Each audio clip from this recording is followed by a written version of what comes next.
naman po natin mga madam and sir na katatapos pa lang po ng buwan ng Oktubre and nasa kalagitnaan na po tayo ng buwan ng Nobyembre.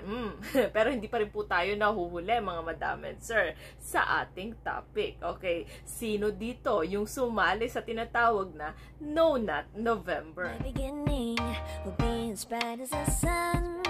Come won't you come along? Hello everyone! So once again, it's me, your nurse, Sarami FC, ang inyong lingkod. But before we start po, kindly subscribe and click the bell button po para po updated po kayo lagi sa ating post. And kung mamarapatin nyo po, baka gusto nyo lamang din po na mag-subscribe and mag-follow sa aking Facebook page account. So maraming salamat po. God bless! Okay, so disclaimer lamang po mga madam and sir, hindi po tayo nang papahiya sa lahat ng gustong sumali sa tinatawag na No Nut November. Kung ito po ay beneficial sa inyo, nakakatulong po ito sa inyo, wala pong problema. Kung ito po ay hindi naman nakaka-apekto sa inyong activities of daily living, pwede po. Gawin nyo po kung anong gusto. Okay, so here are the reasons why you should not participate in No Nut November. Okay, so number 1, it reduces the quality of sperm. Kung sakali po mga madam and sir na gusto nyo pong magbuntis ang inyong partner, kadalasan na sinasabi na na makipagtalik every day or sabihin natin every other day or sabihin natin medyo tagalan mo para mahinog ang similya ng isang lalaki. And that's true naman po. Pero hindi dapat daw po lalampas over 5 days, okay? Bakit daw po? Kasi magdi-decrease nga daw po yung quality ng sperm. Magkakaroon siya ng tinatawag na sperm DNA fragmentation. Ito na po yung tinatawag na na nag-iiba yung sabihin nating quality ng similya ng isang lalaki. Yung sperm motility, yung sabihin natin yung paglangoy ng similya ng isang lalaki, kapag more than, sabihin natin nagkaroon ng abstinence si sir, hindi siya nakipagtalik, hindi siya nagpalabas ng similya within 11 to 14 days, ang nangyayari po dito, yung sperm motility, o sabihin natin yung paglangoy na dapat mabilis yun, ay bumabagal na. Nagkakaroon din po ng changes sa tinatawag na sperm morphology, So, kadalasan namang alam nyo, normal shape niya, may head, may tail, Pero kapag nga daw po, lumampas ng 14 days, na may abstinence, ang nangyayari po, nagkakaroon po ng kakaibang shape ang similya o sabihin nating sperm ng isang lalaki. Pwedeng nagkakaroon ng dalawang tail, dalawang head, o sabihin nating nagiging bilog yung head. Okay, so next po, number 2, it doesn't affect your testosterone level. Sorry po mga sir. Pero I'm gonna share you some studies po, na ginawa sa ganito, So meron silang kinuhang 13 tao or 13 lalaki, para mag-conduct ng tinatawag na abstinence for 1 week. And ang resulta po nito ay nagbigay sa kanila ng 100% increase ng testosterone level. Pero ni-reject po itong studying ito. So bakit nga ba lagi sinasabi yung pinag-uusapan natin yung tinatawag na semen retention? O sabihin natin hindi nga nakikipagtalik, o sabihin natin hindi nagpapalabas ng similya ang isang lalaki, o sabihin natin abstinence. So bakit mas gusto yon ng pinag-uusapan ng mga gano'n? Sabi daw kasi dito, it boosts the testosterone level. So, biglang taas. So, bakit ba? Ano bang silbi ng testosterone nito sa mga kalalakihan? Okay, so number 1, nagpapataas po kasi ito ng libido ng isang lalaki. Number 2, nagbibigay din ito ng talino, So, nagbabawas din ito ng stress ng isang lalaki. And what? Number 4, nagbibigay ito ng magandang hugis sa katawan ng isang lalaki. So, another study na naman po ang binigyan dito, So, kumuha sila ng 10 lalaki para mag-conduct ng tinatawag na abstinence. And yes po, for about 21 days, hindi sila nakipagtalik, hindi rin sila nagpalabas ng kanilang similya.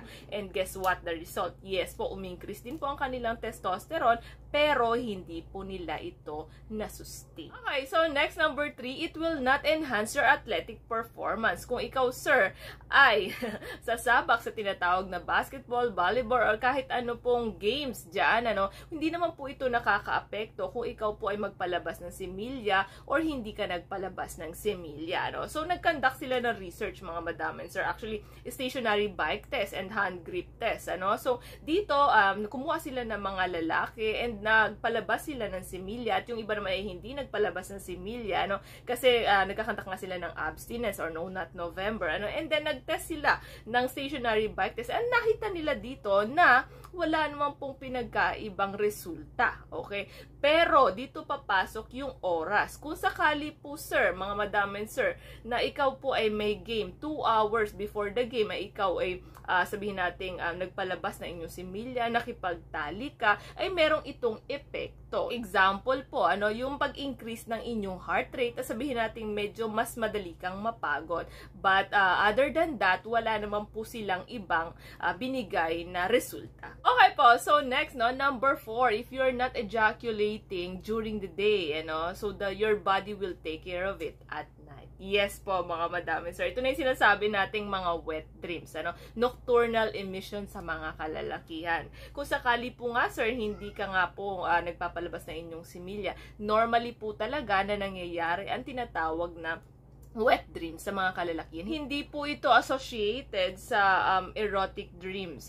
It's a normal ejaculation or ejaculating process sa mga kalalakihan, lalo na kapag sila ay nagkakandak ng abstinence. Okay po, so dito na po tayo sa final part natin, mga madam and sir. Ang pinaka-importante sa lahat, kung sakaling nagbibigay na ito ng tension at stress sa inyo, itong tinatawag na noon at November, ang kadahilanan po nito ay tinatawag na yung sinatawag na blue ball or pelvic floor dysfunction. So, ano nangyayari dito? Usually, ang isang lalaki kapag siya ay magpapalabas ng kanyang semilya, mag-i-increase muna ang kanyang blood flow papunta sa kanyang ari at sa kanyang testicle area. At pagkatapos niya, magdi-decrease na yung blood flow, lalabas na yun sa kanyang ari at sa kanyang testicle area. Pero, may mga chances na may naiiwan pong blood dito sa loob ng kanyang testicular area, yung tinatawag na epididymal hypertension. So, doon na po kayo nakaka-feel ng tinatawag na pain sa inyong puson. So, pwede na rin po ang nangyayari, nahihirapan po kayong magpalabas na inyong semilya. Habang kayo nagpapalabas ng inyong semilya, masakit na, So, nahihirapan din po kayong mag-defecate o sabihin natin magpupo. O sabihin natin may masakit na rin sa inyong likod, nagkakaroon na kayo ng back pain, Pwede rin pong ihi kayo ng ihi, Kailangan gusto nyo laging pumunta sa bathroom, So, yung mga chances na ganung mga sintomas, o sabihin natin mga signs and symptoms, those are the symptoms na meron kayong tinatawag na pelvic floor dysfunction. Pasensya na po, may nag-message. So, this would be the end of my vlog. Thank you so much for watching, and hopefully na makasama ko pa po kayo sa other vlogs ko. But before that, gusto ko lamang pong batiin ang aking classmate nung college, si Sir John Lawrence Chongson, na nasa MT Cellini. Hello, sir! And ang kanyang mga kasamahan. Okay, so nag-message talaga sa akin si Kuya Lau. Nag-message na sa akin si Kuya Lau na nagpapabati sa akin yung mga kasama niya doon sa MT Cellini. So, by the way, si Sir John Lawrence Chongson ay isa rin pong seafarer like my husband. So, pa-shoutout daw sa mga kasama niya dito sa MT Cellini na mga nanonood na sina si Sir Pumpy at saka si Sir Buson. Ano pangalan nila? Hello, Sir Pumpy. Hello, Sir Buson. Hello din po. Maraming salamat po. At si Sir Erwin. Hello, Sir Erwin, Sir Arnel, Sir Brian, and Sir Jasper ng MT Cellini. God bless po. Maraming salamat. At kay Sir Pumpman. Kay Sir Pumpman na lahat ng videos ko daw is na-download na ni Sir. Daig niyo pa po yung husband ko. So, maraming salamat po. And thank you so much po sa lahat ng ating listeners dyan and silent subscribers talaga. So, maraming salamat po. God bless. Thank you and goodbye.